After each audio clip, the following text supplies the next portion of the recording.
Programme timeline से गड आऊँ असद मुमताज़। नाज़रीन, पीपल्स पार्टी के टफ टाइम दिबो ईंदड़ हुकूमत गॾिजी ठाहींदासीं। अॼु GDA MQM की क़यादत में बाज़ाब्ता तौर ते इतिहाद थी वियो आहे। उन इतिहाद में इहा ॻाल्हि साम्हूं आई है तो ईंदड़ हुकूमत GDA ऐं MQM गॾिजी ठाहींदा। उन खां अॻु में भी MQM जी दावा है तो असां GDA सां गॾिजी हुकूमत ठाहे चुका आहियूं। पीपल्स पार्टी के ईंदड़ हुकूमत ठाहिण कोन ईंदासीं। त प्रोग्राम जे निसिब असां इन ते ई ॻाल्हाईंदासीं त हीअ कोई इतिहाद ठहे पियो। इहो छा फ़क़ति पीपल्स पार्टी मुखालफ़त में ठहे पियो या ॿिन्ही पार्टियुनि वटि को जामा मंशूर भी आहे, को सिंध जे मसइलनि खे उन्हनि एड्रेस भी कयो आहे ऐं उहे उन एड्रेस जे बुनियाद ते हूअ मासिस में वेंदा ऐं मासिस उन्हनि खे मोट भी ॾींदो। प्रोग्राम इन ते ई ॻाल्हाइबो। हिन असांखे प्रोग्राम में जॉइन कयो आहे सरदार रहीम साहब, पाण GDA जा मरकज़ी अॻवान आहिनि, ऐं उन सां गॾोगॾु ज्ञानचंद साहब, पाण पीपल्स पार्टी जा मरकज़ी अॻवान आहिनि, अॻूणा सेनेटर आहिनि। सरदार साहब, आपसे प्रोग्राम का आगाज़ करते हैं। सर, कोई जामा मंशूर भी है या ये इत्तेहाद फ़कत और फ़कत पीपल्स पार्टी मुखालफत में बनाया गया? जी असद भाई, बहुत बहुत शुक्रिया आपका। जी सर। असल में देखें, जो खराबियां हैं उसको ठीक करने के लिए और बेहतरी लाने के लिए, अवाम की ज़िंदगियों को बेहतर करने के लिए, उनका मेयार ज़िंदगी बेहतर करने के लिए एक बहुत ज़्यादा ज़रूरी जो चीज़ है, ख़ास तौर से सिंध में, जी सर, वो करप्शन को ख़त्म करना है, करप्शन फ्री सोसाइटी बनानी है। हम अगर बात करें कि हम चांद लाएंगे, सितारे लाके बिछा देंगे, वो सब बेकार है अगर करप्शन का सिस्टम, जी सर, आजकल सिस्टम चल रहा है, जी तो सर, सिस्टम चलता है तो आम आदमी गरीब से गरीब तर होता जाएगा, परेशान तर होते जाएगा और उनकी जिंदगियां अजीरन होती जाएंगी। वो बच्चों को बेचने पे मजबूर हो जाएगा, खुदकुशियां करेगा। और जो अमीर करप्ट लोग हैं वो अरबपति, खरबपति, बैरून ममालिक, उनकी जायदादें और सिलसिले ठाट जो है वो चलते रहेंगे। जी सर। तो सबसे पहले जो हमारा प्रोग्राम है वो ये कि इंशाल्लाह जब हमारी हुकूमत बनेगी तो हम करप्शन को जो है उसकी बेखनी करेंगे और करप्ट लोगों को जो है वो कफीर किरदार पे सजाएं दिलवाएंगे इंशाल्लाह। तो जी बाकी सर।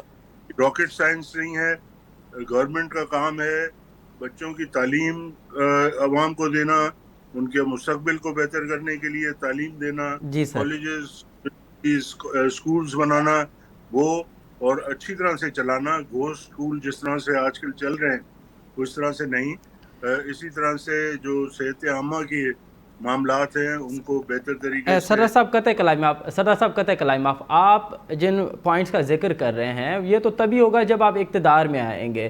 तो आप गवर्नेंस के मामला आप गवर्नेंस के मामला बेहतर करना चाहते हैं, आप करप्शन फ्री सोसाइटी चाहते हैं, आप एजुकेशन और हेल्थ में इनकलाब लाना चाहते हैं। ये तो तब होगा ना जब सर आप इक़्तिदार में आएंगे। इससे पहले जो पोजीशन है कि आपको इलेक्शन में जाना होगा और इलेक्शन में सिंध के अवाम का आपको मैंडेट चाहिए। मैंडेट कैसे मिलेगा सर? आप मैं जरा आदी हूँ, जरा खुल के बात करता हूँ और सच्ची बात जो है वो करता हूँ। जी सर। इस वक्त हालात हैं कि सिंध के अवाम महकूम बन चुके हैं और वो अपने खौफ से कि पीपल्स पार्टी के दोबारा लोग, ताकतवर लोग आ जाएंगे, तो वो कि दूसरी तरफ चाहे उनका दिल नहीं भी चाहता लेकिन वो पीपल्स पार्टी के साथ को वोट देते हैं, उनसे जबरदस्ती वोट लिए जाते हैं।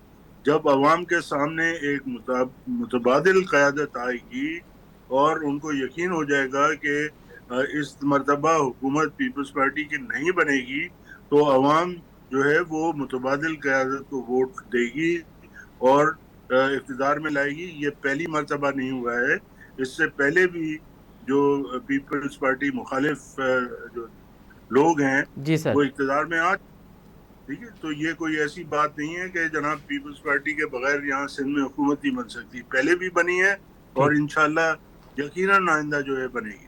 ठीक है। ज्ञानचंद साहब, अवां ॾाढो तफ़सीली ॿुधो सरदार रहीम साहब खे। सरदार रहीम साहब जो इहो त वाज़े हाणे सरदार रहीम साहब चई चुको आहे त सिंध जो अवाम उहो सम्झनि था पिया त सिंध जो अवाम पीपल्स पार्टी खां बेज़ार थी चुको आहे। फ़क़ति उनखे इहो यकीन ॾियारिजे त पीपल्स पार्टी खे इक़्तिदार नथो ॾिनो वञे या इक़्तिदार नथी माणे पीपल्स पार्टी, त उहो पीपल्स पार्टी मां जान छॾण लाइ तयारु वेठो आहे। ॾिसो, जेको अॼु GDA MQ मिलिया आहिनि, जी सर। हाणे माण्हुनि खे सॼो नज़र थो अचे त हिन वक़्त ताईं कंहिं बि क़िस्म जो पीपुल्स पार्टी जे ख़िलाफ़ को महाज़ खड़ो थियो कोन्हे। उहे माण्हू बचियल खचियल माण्हू जेके जिन जी जॻह पीपुल्स पार्टी में नथी थिए या किन ॿिनि सबबनि जे करे हू पीपुल्स पार्टी सां गॾु नथा वियनि, उहे माण्हू आहिनि जेके हाणे जाॻिया आहिनि त असीं वरी गॾु थियूं। जी जे जिन जो को ख़ासि 2-4 माण्हुनि खे छॾे कंहिंजो को स्टेक कोन्हे। MQM जी जेका सूरत हाल वञी बीठी आहे उहा बि तव्हां सभिनी जे साम्हूं आहे। हू कराची हैदराबाद जा कंदा हुआ त उते बि हू कमज़ोर थिया आहिनि। पर जेके GDA में मौजूदु आहिनि उहे बि अञा ॻोल्हण में शुरू कयो अथनि त के माण्हू पीपुल्स पार्टी खां नाराज़ हुजनि, को माण्हू पीपुल्स पार्टी खां जे ख़िलाफ़ बीहण लाइ तयारु हुजे, पर कंहिं को अहिड़ो संजीदा क़िस्म जो मज़बूत महाज़ अञा ताईं पीपुल्स पार्टी जे साम्हूं कोन आयो आहे। यकीनन पावर में रहण जे करे ॿ माण्हुनि थिया, किन जा कम थिया हूंदा, किन जा कम न थिया हूंदा, किन खे कंहिं पॉलिसी सां इख़्तिलाफ़ हूंदो, किन खे कंहिं MPA MNA सां ज़ाती रंजिशूं हूंदियूं, के पीपुल्स पार्टी जे वकर सां ज़ाती रंजिशूं हूंदियूं, उहे माण्हू पीपुल्स पार्टी जे ख़िलाफ़ वोट ॾींदा। उहे चंद माण्हू आहिनि, हिकिड़ो को वॾो तइदाद न हूंदो जेको हिननि खे वोट ॾींदो। बाक़ी ॿिनि चइनि कॉन्स्टिट्यूंसीज़ ते मुक़ाबला थियण उनखां को इनकार कोन्हे। 2-4 सीटूं मुमकिन आहे त पीपुल्स पार्टी खां ॿाहिरि खटे बि वठनि। जी अदरवाइज़ सिंध तक़रीबन पीपुल्स पार्टी कराची जे कुझु हल्कनि खे छॾे बाक़ी त पीपुल्स पार्टी स्वीप करण वञे पई। न पर ज्ञानचंद साहब अवां न पिया सम्झो, ज्ञानचंद साहब अवां न पिया सम्झो त पीपुल्स पार्टी जिन्हनि वॾेरनि ते या जिन्हनि सरदारनि ते भाड़े थी पई, अगरि हवा जो रुख तब्दील थियो त इहा सरदारनि ऐं वॾेरनि जी तारीख़ रही आहे त उन्हनि जा पेर पोइ बीहंदा कोन्हनि। पोइ असां मुशर्रफ वारो दौर बि ॾिठोसीं, पोइ उनखां अॻु वारो दौर बि ॾिठोसीं, 80s वारो दौर बि असां ॾिठोसीं। त अगरि हवा जो रुख तेज़ रुख मटिजे पियो त उहो जेको पीपुल्स पार्टी हींअर सोचे वेठी आहे शायदि ईअं न बि थिए। ॾिसो, हिकिड़ी ॻाल्हि असां करियूं पिया अवामी मक़बूलियत ऐं माण्हू कंहिंखे था चवनि। माण्हू यकीनन पीपुल्स पार्टी सां गॾु बीठल आहिनि। हा, हवाउनि जो रुख बदिलिजे थो, इन हवाउनि जे रुख बदिलजण सां जेकॾहिं कंहिंखे का ऑफर थी थिए, को सिलेक्टेड अची वेही था रहनि, उहा ॿी ॻाल्हि आहे। पाण सभई दौर ॾिठा आहिनि ऐं सभिनी दौरनि में ईअं थियो आहे त पीपुल्स पार्टी जे मैंडेट खे नज़रअंदाज़ कंदे कंहिं न कंहिंखे इक़्तिदार ॾिनो वियो आहे। उहो त हाणे जेकॾहिं हीअ निगरान हुकूमत इहा बि अॻिते वधाए छॾिजे त हिन निगरान हुकूमत ई उहा जेका हिकिड़ी चूचू जे मुरबे सां जेका गवर्नमेंट ठहंदी उनमें फ़र्क़ु न हूंदो। वरी बि उहा सिंध जी नुमाइंदा हुकूमत न हूंदी। हिन वक़्त ताईं जेका अवाम जी बि सूरत हाल आहे, जेका पीपुल्स पार्टी जी पॉपुलरिटी आहे, उनमें पीपुल्स पार्टी खां सवाइ सिंध में ॿी का बि क़ुवत कोन्हे जेका गवर्नमेंट ठाहिण जी पोज़ीशन में हुजे। बल्कि पीपुल्स पार्टी बिलावल भुट्टो जे नौजवान क़यादत ऐं हुनजी हिन वक़्त ताईं जेका परफॉर्मेंस आहे, उनखां पोइ हू असीं प्लान वेठा कयूं त असां पंजाब में पंहिंजो सोड़ंदासीं, बलोचिस्तान जी ख़ैबर ख़र्तून खां वाईंदा ऐं ईंदड़ हुकूमत बि असां मुल्क जी पीपुल्स पार्टी ठाहे सघे थी।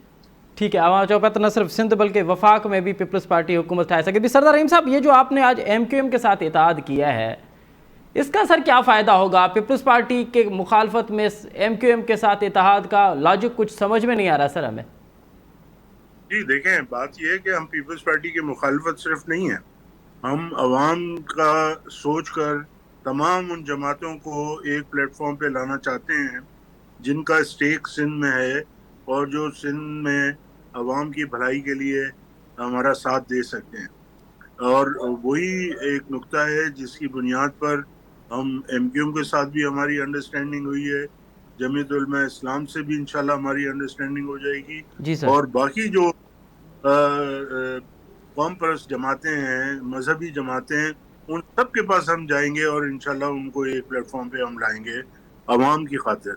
और पीपल्स पार्टी का जहाँ तक ताल्लुक है, आपने बहुत सही बात की, जिन लोगों पर इनका इन्हिसार है उनके पैर नहीं, थोड़ा सा प्रेशर पड़ेगा तो इधर उधर हो जाएंगे। अब मैं मिसाल आपको देता हूँ कि ये जो अगवा बराए तावान के खिलाफ धरने दिए जा रहे हैं, तो ये शहर में इस वक्त धरने दिए जा रहे हैं, ठीक है। और ये पीपल्स के होते हुए और वो तमाम लोग जो हैं वो गालिबन पीपल्स पार्टी के सपोर्टर्स हैं जो कि उन धाड़िलों को पनाह देते हैं और जो है वो प्रोटेक्शन देते हैं। तो ये उनके खिलाफ ही धरने हैं ना, अवाम जो है वो निकल आई है और उनके खिलाफ धरने दे रही है। इसी तरीके से जो महंगाई है, पीपल्स पार्टी ने मुआहदा IMF से जो किया उसमें पीपल्स पार्टी शामिल थी जी और अवाम जो है महंगाई अगर बाहर निकल रही है तो वो पीपल्स पार्टी का हिस्सा भी उसमें जिसके खिलाफ वो ठीक निकल रही है। ठीक है। लेकिन तो अवाम लेकिन है वो सर्रा आ चुकी है। साहब सर्रा साहब ये जो आप कह रहे हैं कि पीपल्स पार्टी मुखालफत में पीपल्स पार्टी मुखालिफ जितना भी वोट है या जो भी पार्टियां हैं आप उनके साथ इत्तेहाद करेंगे, लेकिन ये तो आप माजी में भी करते रहे हैं सर। हमने 2013 का इलेक्शन देखा था, एक 10 जमाती इत्तेहाद उस वक्त बना था, तमाम पीपल्स पार्टी मुखालिफिन जो थे वो सिंध में इकट्ठे हुए, लेकिन इक़्तिदार हासिल नहीं कर पाए। ना सिर्फ इक़्तिदार हासिल कर पाए बल्कि उन्होंने तो कोई ख़ास मैंडेट भी हासिल नहीं किया। फिर 2018 में भी हमने देखा कि आपने उस वक्त 2013 में नून लीग के साथ, 2018 में PTI के साथ, उससे पहले भी आप इत्तेहाद करते रहे, तो कोई ख़ास फ़र्क नहीं पड़ रहा सर।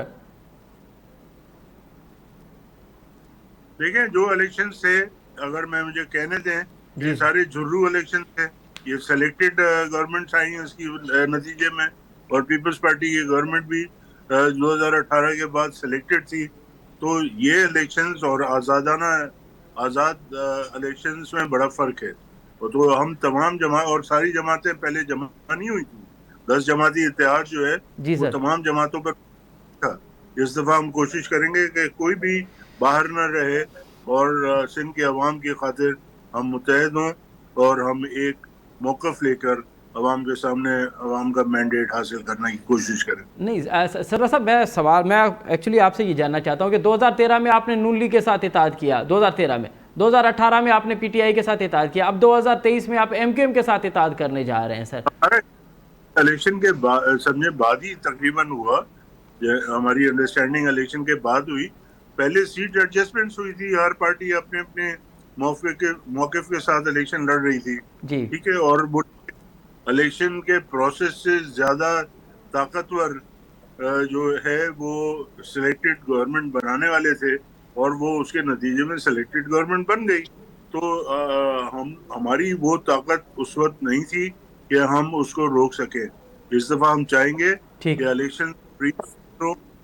इसी वजह से हमारी ये मौक़िफ़ है कि जो नई हल्का बंदियाँ हो रही हैं वो आईनी तरीके से क्यों, और हल्का बंदियों के बाद सारा वोट इलेक्टोरल जो लिस्ट है, वोटर्स की लिस्ट है, वो मुरतब हो, उसके बाद शेड्यूल अनाउंस हो, बजाय इसके कि कंफ्यूजन पैदा किया जाए और पहले शेड्यूल अनाउंस कर दिया जाए।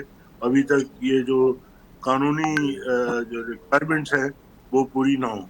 तो इस दफ़ा इलेक्शन पे हम पूरी तवज्जो है। इंशाअल्लाह ताला कोशिश हमारी यही होगी कि हम एक मजबूत इत्तेहाद के तौर पर। सर्रा साहब क्योंकि मुझे ब्रेक पे जाना है, उससे पहले मुख्तसरन बताइएगा कि 2018 में आपने कहा कि एक ही निशान पे इलेक्शन लड़ा जाएगा, MQM के साथ क्या फैसला हुआ है कि आप GDA पतंग के निशान पे इलेक्शन लड़ेगा या MQM सितारे के निशान पे इलेक्शन लड़ेगा? रेड साहब, मेरी गुजारिश आपसे होगी कुछ सवालात जो है ना आप थोड़ी दिनों के बाद के लिए भी रख लें जी। ये सारे मामले हैं आस्ते आस्ते सामने आते हैं, बाद में होते हैं। सिंध जो इक़्तिदार हासिल करण भी आहे, वक़्फ़े खां अॻु में अवां ॾाढो तफ़सीली ॿुधो सरदार रहीम साहब खे। उन्हनि जो इहो चवणु आहे त जेको पीपल्स पार्टी मुखालिफ़ वोट आहे, जेको पीपल्स पार्टी मुखालिफ़ जेके बि सियासी पार्टियूं आहिनि, असांजी हर मुमकिन कोशिशि आहे त उनखे गॾु कजे ऐं अगरि अवाम खे इहो यकीन ॾियारियो वञे त ईंदड़ जेको इक़्तिदार आहे उहो पीपल्स पार्टी खे नथो मिले, त सिंध जो अवाम पीपल्स पार्टी मां बेज़ार आहे ऐं सिंध जो अवाम असांखे ज़रूरु मोट ॾींदो। साईं ज्ञानचंद साहब, हाणे अवां ॾाढो तफ़सीली ॿुधो सरदार रहीम साहब खे। सरदार रहीम साहब खे ॼण त यकीन आहे त ईंदड़ हुकूमत GDA ठाहे पई, छाकाणि त हिकु 15 साल पीपल्स पार्टी इक़्तिदार में रही आहे। उन जे बावजूदि सिंध जा माण्हू अगवा पिया थियनि, उन जे बावजूदि करप्शन अरूज ते आहे, उन जे बावजूदि इदारा ज़वाल पज़ीर आहिनि। सिंध जो सिंध जी तालीम जेका आहे उहा ज़वाल पज़ीर आहे, हेल्थ ज़वाल पज़ीर आहे। को हिकिड़ो शोबो सरदार रहीम साहब ॿुधायो आहे त को हिकिड़ो शोबो बि अहिड़ो न आहे जंहिंमें पीपल्स पार्टी कारकर्दगी ॾेखारी हुजे। त तव्हां 15 साल खां पोइ अवाम वटि वञो पिया, छा खणी था वञो अवाम वटि सर? ॾिसो, चवण जे लाइ टॉक शोज़ में चवण जे लाइ त सभु ॻाल्हियूं चई सघजनि थियूं, छाकाणि त का बि शइ परफेक्ट कोन्हे। काफ़ी सारियूं शयूं आहिनि जेके पीपल्स पार्टी खे करणु खपनि ऐं पीपल्स पार्टी न करे सघी जी। पर जेकी कुझु थियो आहे उहो बि घणो कुझु थियो आहे। जेतिरे क़दुरु हाणे जे धरणनि ऐं अगवाइनि ऐं हुननि जो सिलसिलो आहे जी त पीपल्स पार्टी वटि उहे चेहरा आहिनि जेके वरी बि क़ाबिल क़बूल आहिनि, पर पीपल्स पार्टी जे ख़िलाफ़ जेके ही वठी अचणु चाहिनि था, हिकिड़ो त हिननि वटि पूरा कोन था थियनि, माण्हू हुननि सां गॾु बीहण लाइ तयारु कोन्हनि, पर जेकॾहिं वठी अचण लाइ चाहिनि था त उहे के एॾा सुठा चेहरा कोन्हनि जिन जो रिकॉर्ड हुजे त हू अवामी तौर ते अचनि था ऐं माण्हुनि जे मसइलनि जे हिकिड़ी जदोजहद करे हिकिड़ो सिंबल आहिनि। इन क़िस्म जो को बि चेहरो कोन्हे के सरदार कंहिं जंहिंजे ख़िलाफ़ ॻाल्हायो थो वञे उनजे साम्हूं जेकॾहिं हीअ आणींदा त वरी बि ॿियो को अहिड़ो सरदार आणींदा जेको असां वटि जेको सरदार वेठो आहे उनखां बि वधीक ख़राबु न, हूंदो। पर ज्ञानचंद साहब, ज्ञानचंद साहब कतई कलामी माफ़ सर, कतई कलामी माफ़, अवां सीनियर सियासतदान आहियो ऐं अवां को पैराशूटर सियासतदान कोन आहियो, ग्रास रूट जा सियासतदान आहियो, अवां स्टूडेंट पॉलिटिक्स बि कई आहे, यूथ पॉलिटिक्स बि कई आहे, अवां नथा सम्झो त पीपल्स पार्टी लाइ इहो छा हाणे एप्रिशिएट वारो अमल आहे या ज़वाल वारो मामिलो आहे त पीपल्स पार्टी जो लीडर इहो चवे त असां वटि चेहरा फर्स्ट क्लास आहिनि, माना पोइ नज़रियाती पॉलिटिक्स किथे वई, पोइ कारकर्दगी वारी सियासत किथे वई, पोइ ॿिया के मामला आहिनि उहे किथे बीठा, हिकु सरदार जी भेट में अव्हां वटि बि सरदार आहिनि उन्हनि वटि बि सरदार आहिनि, त पोइ सर सियासी पार्टी जो कमु किथे पिए थो?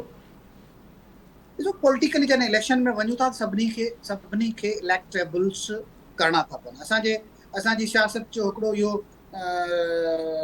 शर्मिंदा कंदड़ हिकिड़ो उर्सर बि आहे त पैसो ज़रूरी आहे, तव्हांजो ॾाढो मुड़ुसु हुजणु ज़रूरी आहे, इहे शयूं आहिनि, पर पीपल्स पार्टी खे ॾिसंदा त सभिनी वॾेरनि जी मजबूरी आहे त हू पीपल्स पार्टी जे टिकट ते हुजनि। उनजो सबबु आहे पाकिस्तान पीपल्स पार्टी ऐं पीपल्स पार्टी जी लीडरशिप ऐं ख़ुदि ऑर्गेनाइज़ेशन खे जेकॾहिं तव्हां ॾिसंदो त उन्हनि पंहिंजे पॉलिसीज़ में उहे फैक्टर्स रखिया आहिनि जंहिंसां पब्लिक अची बीहे थी। तव्हां मसलन बेनज़ीर इनकम सपोर्ट प्रोग्राम ते जेकॾहिं तव्हां ईंदो त उहो हिकिड़ो शानदार प्रोग्राम ॾिनो जंहिंजे करे माण्हुनि खे कुझु रिलीफ मिलियो ऐं माण्हुनि सां गॾियल आहे। तव्हां हींअर जेके फ्लड खां पोइ हिकिड़ी हाउसिंग स्कीम से माण्हुनि खे पंहिंजे घरनि जा जेके आहिनि ओनरशिप राइट्स ॾियणु शुरू कया आहिनि, इहो बि उहे माण्हू जिन खे कॾहिं पंहिंजो घर न हुयो, की उन्हनि जे खाते ज़रो बि न हुयो, उन्हनि खे हिकिड़ी जॻह बि हिकिड़े पासे रहियल मिली थी वञे, ॿिए पासे उन्हनि नंढड़े पंहिंजे घर जा मालिक बि थी वञनि था।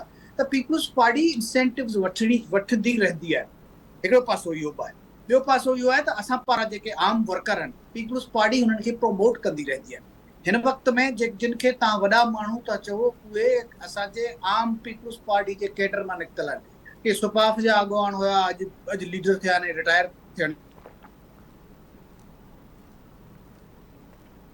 स्पीकर आहे, जेके मुख़्तलिफ़ सेक्शन्स आहिनि माण्हुनि जा जेके सत्ता आयल आहिनि जिनजी किथे पहच कोन्हे, ऐं चवंदो उहे जेके भुलियल विसरियल जेके माण्हू आहिनि, फॉरगॉटन पीपल आहिनि, उन्हनि खे पीपल्स पार्टी अॻिते आंदो आहे। त पीपल्स पार्टी जे अंदरि सभिनी तबक़नि जा माण्हू मौजूदु आहिनि ऐं पीपल्स पार्टी जॾहिं बि आई आहे त उन्हनि खे माण्हुनि खे आवाज़ मिलियो। अॼु बि जेकॾहिं धरना लॻनि था 15 साल जे गवर्नमेंट खां पोइ बि माण्हुनि में एतिरी आज़ादी आहे, उहे इहो महसूस कनि था त असीं पंहिंजा एहतिजाज कयूं। पीपल्स पार्टी इन्हनि एहतिजाजनि खे, इन्हनि माण्हुनि जे शऊर खे सर ज्ञानचंद साहब ये के धरना लगन था, ज्ञानचंद साहब कतई कलाम आहे, ये के धरना लगन था पिया, ये माण्हू ख़ुशी सां या आज़ादी सां न, ये माण्हू बेज़ार थी पंहिंजे परेशानियुनि सां थी, को ॿियो को हल कोन्हे, उन जे करे ये धरना लगन था पिया। उन्हनि जा माण्हू 3 महीननि खां क़ैद खाननि में आहिनि, 3 महीननि खां धाड़ियल वटि आहिनि, न रुगो एतिरो बल्कि उन्हनि पैसा बि ॾिना आहिनि, उनजे बावजूदि बि माण्हू नथा छुटनि। सर हे त धरना त मजबूरी, ॿियो को हल कोन थो माण्हुनि खे नज़र अचे,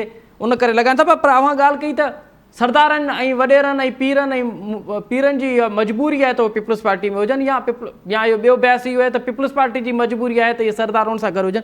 पर अव्हां नथा सम्झो त अगरि पीपल्स पार्टी 15 साल जे इक़्तिदार न हुजे हा त पोइ अॼु इहे सरदार ऐं पीर ऐं मीर इहे पीपल्स पार्टी सां ईअं न बीहनि हा। इहो इक़्तिदार ई हुओ जंहिंजे करे सरदार पीर वॾेरा सभु अव्हां सां गॾु बीठा आहिनि। ॾिसो 1977 में पीपल्स पार्टी जी हुकूमत जो तख़्तो ऊंधो करण खां वठी इहे कुझु साल जेके गवर्नमेंट जे इक़्तिदार जा आहिनि उन्हनि खे छॾे करे तव्हां ॾिसंदो त उहो कहिड़ो दौरु आहे जंहिंमें पीपल्स पार्टी आज़माइश मां नाहे गुज़री। सख़्तु तरीन विक्टिमाइज़ेशन खे पीपल्स पार्टी मोहन आहे ॾिनी, पर पोइ बि पीपल्स पार्टी हुई, आहे ऐं रहंदी। इन जे करे जो हुननि जो राब्तो जेको आहे, हुननि जी जेका कमिटमेंट पार्टी जी आम माण्हुनि सां उहा बरक़रार आहे। अॼु बि जिन खे वॾेरा तव्हां चओ था, हू जेके बि चओ था उहे वॾेरा, ऐं हिन करे चवां थो त नस्बतन इन करे चवां थो त उहे केॾा बि वॾा माण्हू आहिनि, पर पीपल्स पार्टी जे वर्कर्स जे साम्हूं हुननि खे जवाबदाह थियणो थो पए। ऐं पीपुल्स पार्टी जो आवाज़ मूं ही धरणनि जी मूं इन करे ॻाल्हि कई को जी सुठो अमल कोन्हे असांजो माण्हू अॻवा थी वञे कंहिंजी चोरी थियण बि तमामु बुरो अमल आहे उनजी रेस्पॉन्सिबिलिटी पीपुल्स पार्टी ॾांहुं तरफ़ हिननि वञे थी छाकाणि गुज़िरियल काफ़ी अरसे खां पीपुल्स पार्टी जी हुकूमत आहे पर ॿियो पासो इहो बि आहे त माण्हुनि खे इहे आज़ादियूं आहिनि तो पे जिते जिते असांजे डेमोक्रेटिक तरीक़े सां जिते जिते असांजी का कमज़ोरी आहे उनजे ख़िलाफ़ माण्हू बीहनि ऐं ठीकु उन्हनि खे असां पीपुल्स पार्टी वेही ॿुधूं ऐं उन्हनि खे हल करियूं तो आउं सम्झां थो त पीपुल्स पार्टी पंहिंजे तौर ते जमहूरी रवायतनि खे अॻिते वधायो आहे पीपुल्स पार्टी माण्हुनि खे शऊर ॾियण में अॻिते वधायो आहे पीपुल्स पार्टी पंहिंजे राइट्स जे लाइ विढ़ण खे बि प्रोमोट कयो आहे इन करे माण्हू सम्झनि था त ॿी का बि अहिड़ी पार्टी कोन्हे जेका एतिरी लिबरल ऐं प्रोग्रेसिव पार्टी हुजे ऐं आम माण्हू हिकिड़े जंहिंखे तमामु घटि शऊर आहे उहो माण्हू बि जीअं भुट्टो जो नारो खणी पीपुल्स पार्टी सां गॾु थो बीहे ठीकु ऐं चङो ख़ासो वॾो इंटेलेक्चुअल पीपुल्स पार्टी सां बीहे त पीपुल्स पार्टी में हिकिड़ो वॾेरो बि अची मजबूरन अची बीहे थो तो ही हिकिड़ी पीपुल्स पार्टी सभिनी ठीक। तबकनि जी नुमाइंदा पार्टी है ठीक। उन करे ही कामयाब पार्टी है। ठीक है सरदार रहीम साहब, अब दो चीज़ें हैं, ये जो धरने लग रहे हैं क्या ये आज़ाद सिंध के लोग आज़ाद हैं, उन पे कोई प्रेशर नहीं है, उसका इजहार है, या वो कोई और उनके पास ऑप्शन नहीं है इसलिए लोग अब सड़कों पे निकल आए हैं कि भाई अभी कोई और ऑप्शन नहीं है सिवाय इसके कि मज़ामत की जाए? आवाज नहीं आ रही है सरदार साहब, अब आवाज़ आ रही है मेरी? सरदार साहब मेरी अब आवाज़ आ रही है आपको? आ रही है। अच्छा सरदार साहब, ये जो धरने लग रहे हैं क्या ये सिंध के लोग आज़ादी का इजहार कर रहे हैं कि वो आज़ाद हैं, कोई प्रेशर नहीं है, या कोई और ऑप्शन नहीं है कि सिंध के लोग अब इस मज़ामत पे निकल आए कि भाई सड़कें बंद करो, रोड बंद करो, कारोबार बंद करो, ताकि उनके जो प्यारे डाकुओं की कैद में है उनको आज़ाद किया जाए? जी देखें, ये एक आपने सुना होगा मुहावरा के बतंग आमद बजंग आमद। जब लोग इतने तंग हो गए कि कोई उनको सोल्यूशन इसका नहीं निकलता, वो वडेरे जो पीपल्स पार्टी से ताल्लुक रखते हैं उनकी पुष्ट बनाई हासिल है, तमाम वो धाड़ेलों की पुष्ट बनाई वो करते हैं, तो गरीब अवाम जिनके लोग बच्चे छोटे छोटे बच्चे अगवा हो रहे हैं वो कहाँ जाएंगे? उनको कहीं इंसाफ ही नहीं। एडमिनिस्ट्रेशन सारी पीपल्स पार्टी के कब्जे में थी, वो डीसी के पास जाएंगे, किसी के पास जाएंगे, उनकी कोई सुनवाई नहीं है, तो वो तंग आ गए लोग और इस वजह से सड़कों पे आ गए और धरने दे रहे हैं। तो ये पीपल्स पार्टी की फेलियर है, 15 साल की गवर्नमेंट की फेलियर है। ये ध्यानचंद साहब ये फरमा रहे थे जी, बेनजीर रिपोर्ट की बात मैं करता हूँ जी, ठीक है, बहुत अच्छी बात है, मैं उसको तस्लीम कर, बहुत अच्छा स्कीम थी, लेकिन हजारों लोग जो हैं वो घोस्ट मेंबर रखे थे उसमें और जाली तरीके से, झूठे तरीके से उनको वो फंड ट्रांसफर हो रहे थे जो एग्जिस्ट ही नहीं करते थे जी। तो वो बहुत सारी लिस्टें जो बनाई थी, ये भी इसमें हर चीज में करप्शन, जो भी ये गिनवाएंगे अपनी अच्छाई उसमें करप्शन का पहलू जरूर आपको नजर आएगा। ठीक है, और दूसरा आप ये देखें कि इस वक्त इन्होंने मिनिमम वेज गालिबन 32,000 रुपए रखे हैं, ठीक है, जो कि अमल पे नहीं होता, लेकिन कम से कम किसी एस्टिमेट तो उन्होंने बनाया होगा, इंडेक्स बनाया होगा, 32,000 रुपए रखे, तो 1500 रुपए उसके मुकाबले में क्या है? वो कुछ भी नहीं है, वो वही है चने जो वडेरे पे बैठे खा रहा था और नीचे कुछ दाने गिर रहे थे, तो वो बेचारा जो दूध चला रहा था वो चुन चुन के खाता था, तो ऊपर से वडेरा कहता है कि हमारे साथ चलोगे तो ऐसे ही ऐश कराएंगे। ठीक है, ये ऐसे ऐश कराने के ऐश करा रहे। इनसे ये पूछें कारकर्दगी, इन्होंने कहा कि हमारे चेहरे तो बहुत अच्छे हैं लेकिन हमारी कारकर्दगी उससे अच्छी है। मैं इनसे पूछना चाहता हूँ ज्ञानचंद साहब, क्या लड़काना में कुत्ते काटने की वैक्सीन अभी दस्तयाब है या नहीं है? 15 साल हो गए हैं, ये इनके प्रॉब्लम्स इनसे सॉल्व नहीं होते, इनकी तवज्जो नहीं है आवाम को की बेहतरी की तरफ, इनकी तवज्जो सिर्फ अपनी तिजोरियां भरने के लिए। ज्ञानचंद साहब हाणे इहो ई सवाल आहे तो 15 साल खां पोइ अगर सिंध के मानन के सर बिल्कुल सरदार साहब, मैं आपका ही सवाल जो है वो ज्ञानचंद साहब से कह रहा हूँ कि 15 साल के बाद ज्ञानचंद साहब अगर सिंध जा माण्हू कुत्ते जी वैक्सीन उन्हनि खे न हुजे, नांग डंगण जी वैक्सीन उन्हनि वटि न हुजे, ऐं सिंध जा माण्हू अवां फ्लड जी ॻाल्हि कई, फ्लड जो पाणी हींअर ताईं बि अगरि शहर में मौजूदु आहे त पोइ उन जे बावजूद बि अवां सम्झो पिया त सिंध जा माण्हू पीपल्स पार्टी खे वोट ॾींदा?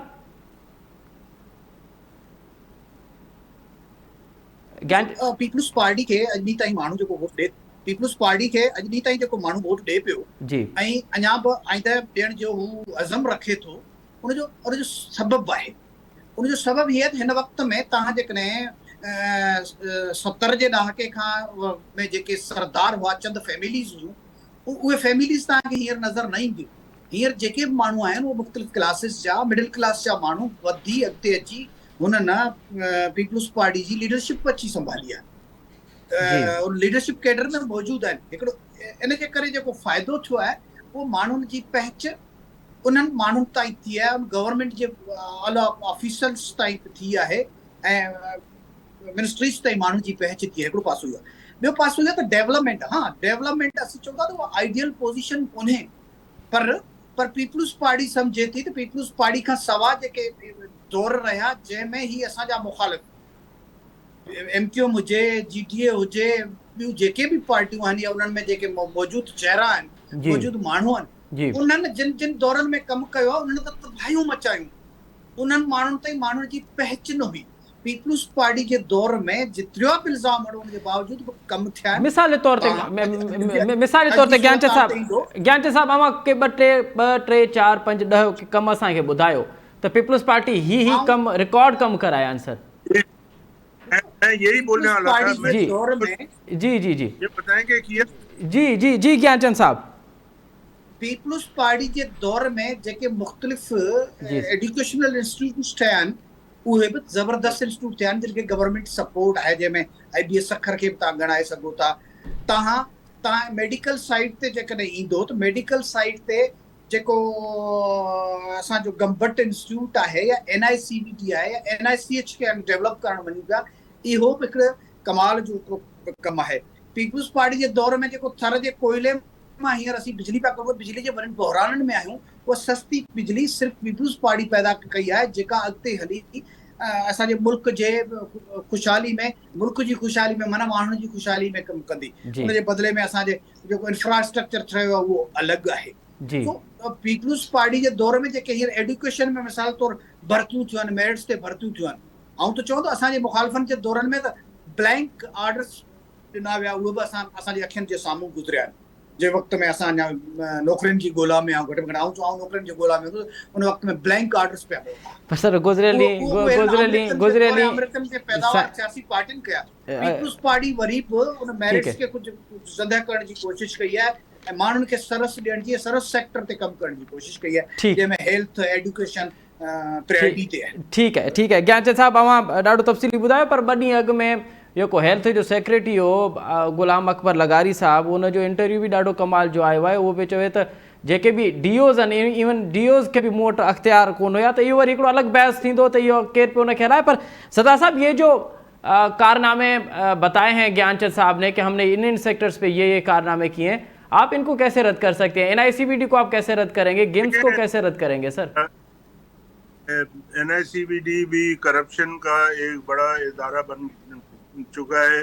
आपको बताइए कि FIA में कैसे चल रहे हैं और NAB में थे और वगैरह वगैरह, ठीक है, वो करप्शन का जरिया बन गया है। दूसरा, जो गम्बट इंस्टीट्यूट है वो आपको मालूम होना चाहिए कि वो प्राइवेट है, अस्पताल है वो, और वो बहुत पहले बना था और ये उसका क्रेडिट लेते हैं खामखा के लिए।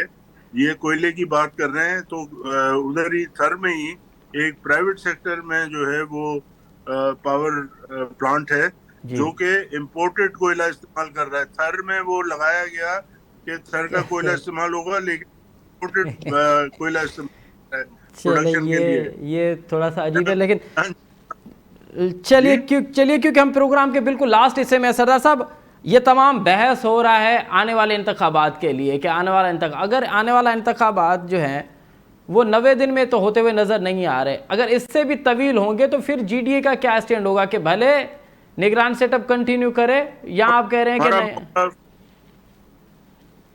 साहब, हमारा मौक़िफ है कि इंतखाबात 2 दिन में हो या 120 दिन में हो, मुनसिफाना, आज़ादाना और जो है फेयर और फ्री होने चाहिए।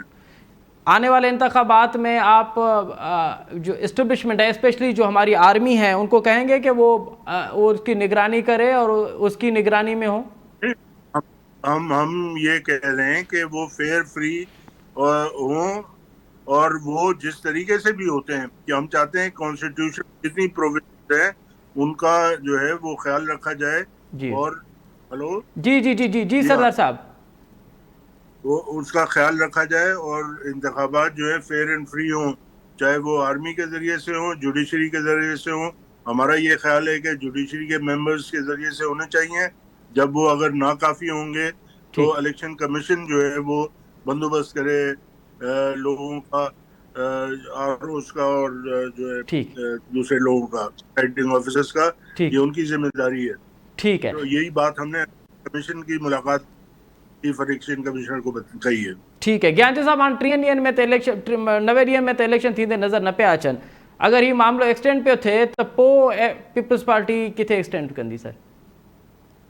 अदा पीपल्स पार्टी जो जी सर। इलेक्शन जे हवाले सां त टॉप लीडरशिप ताईं बि मौक़ुफ़ अची चुको आहे। पर आऊं थोरो ॿ कमेंट्स हिन ते बि करणु चाहींदुसि। जीअं NICVT जे लाइ चयो त करप्शन जो आहे, जी मुख़्तसर सरदार प्लीज़। साहब या पीपल्स पार्टी जे मुखालफ़न खे त असांजा जेके बि इदारा डेवलप थिया आहिनि उनमें करप्शन थी नज़र अचे, जी पर आम माण्हू खे असांखे नज़र थो अचे उनमें ख़िदमत थींदे, उनमें सरस मिलंदे नज़र थी अचे। जेको मिठी खां वठी सखर ताईं, चलो टंडो मोहम्मद ख़ान ताईं, बदीन ताईं ठीक तव्हांखे नज़र ईंदो हूंदो त उते सर्विस नज़र अचे थी। सॼे मुल्क जा माण्हू हुन मां इलाज कनि था, जंहिंजो फिगर्स बि मुख़्तलिफ़ हफ़्तनि ते ईंदा रहिया आहिनि। इलेक्शंस जी सर। फेयर एंड फ्री थियनि, इलेक्शंस टाइम ते थियनि, कॉन्स्टिट्यूशन ते अमल कयो वञे, इहो पीपल्स पार्टी जो जदोजहद जे पॉइंट्स आहिनि जिन ते पीपल्स पार्टी हमेशह जदोजहद कंदी आई आहे त पार्लियामेंट जी सुपरमेसी हुजे, ओके कॉन्स्टिट्यूशन जी सुपरमेसी हुजे, फेयर एंड फ्री इलेक्शंस थियनि। तो पीपल्स पार्टी कंहिं बि सूरत में कंहिं बि अहिड़े सेटअप के कंहिं बि अहिड़े क़िस्म जे हरकत खे बर्दाश्त कोन कंदी जंहिंमें फेयरनेस ते शक थिए ओके या इलेक्शंस के गैर ज़रूरी जेको वधाए ॾिघो कयो वञे। तो पीपल्स पार्टी उन जे ख़िलाफ़ मज़बूती सां पंहिंजो बीहंदी ऐं मौक़िफ़ रखंदी। वॾी महिरबानी ज्ञानचंद साहब, सरदार रहीम साहब, अवां ॿिन्हिनि मौज़ूअ महिमान जी वॾी महिरबानी। नाज़रीन, अवां पीपल्स पार्टी ऐं GDA जो मौक़िफ़ ॿुधो। GDA जो इहो चवणु आहे त ईंदड़ इक़्तिदार असां मानींदासीं। पीपल्स पार्टी जो इहो मौक़िफ़ आहे त सिंध जे माण्हुनि जी एतिरी ख़िदमत कई आहे जो सिंध जो माण्हू पीपल्स पार्टी खे ई वोट ॾेई इक़्तिदार में आणींदो। हाणे इक़्तिदार केरु थो माणे, वरी चूंडूं कॾहिं थियूं थियनि, इक़्तिदार केरु थो माणे, कंहिंखे सो हासिलु थी थिए ऐं कंहिंजे हिसे में शिकस्त थी अचे, त वक़्तु ई ॿुधाईंदो। हिते प्रोग्राम जे वक़्त में पुॼाणी थी थो पइजे। असद मुमताज़ रेड खे ॾींदा इजाज़त। सदाईं गॾु।